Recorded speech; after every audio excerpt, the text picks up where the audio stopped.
এই শনিদেৱ এওঁৰ অফিচ আকৌ 2 দিন বন্ধ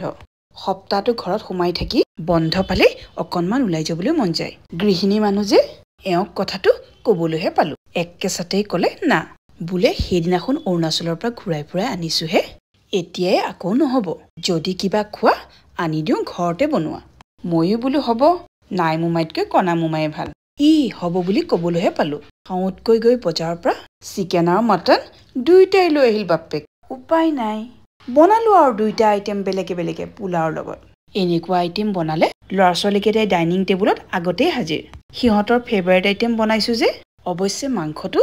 সব সৰু ল'ৰা ছোৱালীৰে প্ৰিয় ময়ো মাছতকৈ মাংস খাইহে বেছি ভাল পাওঁ সেয়েহে এওঁ মাংস আনো নেকি বুলি সুধিলে মোৰ মুখেৰে নানিবা বুলি শব্দটো নোলায়েই আজি এনেকৈ ঘৰত বনোৱা আইটেম খায়েই বন্ধৰ দিনটো পাৰ কৰিলো অৱশ্যে আৰু এটা কথা বন্ধৰ দিনত পৰিয়ালৰ আটাইকেইটাই যেতিয়া একেলগে বহি খোৱা যায় তেতিয়া কি খাইছো সেইটো কিন্তু বৰ গুৰুত্বপূৰ্ণ হৈ নাথাকে বাৰু যি কি নহওক আজিৰ ভিডিঅ'টো মোৰ ইমানতে সামৰিছো ভিডিঅ'টো চাই কেনে পালে আগৰ দৰে যেন এইবাৰো জনাবলৈ নাপাহৰে তেন্তে বাই বাই